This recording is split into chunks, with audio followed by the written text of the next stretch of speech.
Good morning. I'm just feeding Phoebe, giving her dog food. I always give her a Winnerlock, she likes this best. And I give her a tin and a half in the morning and a tin and a half in the evening. And then little bits of snacks during the day. But the reason why I'm telling you this, apart from the fact that I know you're just fascinated with my dog and my morning habits, is because I want to show you this knife, which is the one I'm using right now, out of Phoebe's tin. I used to, until very recently, I used a special knife for Phoebe's dinner. It was just an ordinary knife like this, but I put a bit of masking tape around the handle so I could tell which one I was using to feed the dog.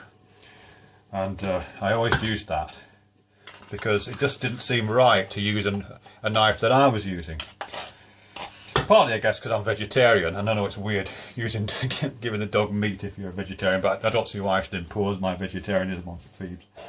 But I think more broadly it's because, you know, it just feels kind of creepy to, or at the time it felt kind of creepy to use a knife that I would eat from to feed the dog.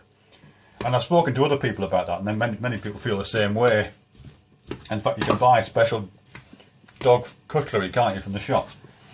But I thought about this, and it's partly in relation to some stuff I was thinking about recently to do with magical thinking, and the kind of contamination fears which are a part of that, or contagions. You know, one of the aspects of magical thinking is that there's a superstitions attached to contagion.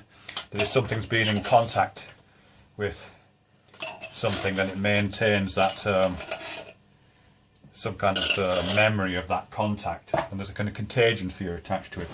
And I thought, oh, maybe this is what's going on here. Because first off, I know full well that whatever the product is in here, which I guess is just kind of minced up bits of discarded chickens and other stuff, is you know, whatever else you think about it, it probably meets health standards. So I could probably eat the food itself without suffering. So I don't think there's any real contamination fears there. And the kind of mythical contamination fears, the contamination fears which is just part of magical thinking, are really just through association with a product that I don't like, or its association with animals more likely. I think it's more to do with that, a kind of distancing of myself from being associated more closely with other animals. So something like that, really. But it's powerful, you know what I mean? I bet some people watching this video would feel weird about using this knife to eat their dinner with, even though that's exactly what I'm going to do. I am going to wash it first, because I just thought, you know, at a certain point, I just thought, well, this is just daft, isn't it? You know, why am I worried about it? I'm just going to give Phoebe a dinner. Come here, Phoebe. Hold on. There you go. Good girl. You know, I just thought, well, this is a bit daft, isn't it, really? Because as I say, you know, the rationale of this is that the knife is perfectly clean, the food that it's been in contact with is perfectly potable.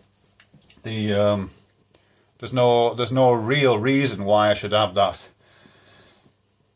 little frisson of disgust associated with it. So I just pushed on through it, really. I just started washing the knives, putting them back in the drawer without, you know, any means of identifying which one was which. Felt a bit weird using knives for a while, then it just disappeared. So, yeah. I don't know what that means, really, or why I'm telling you that. It's partly to do with A leaves and B leaves. I think part of me, for a while there, my felt sense, the A leaf, the intuitive beliefs that I was holding was that this knife, which was somehow contaminated, even while my rational beliefs, you know, based on what I know about the world, didn't believe it.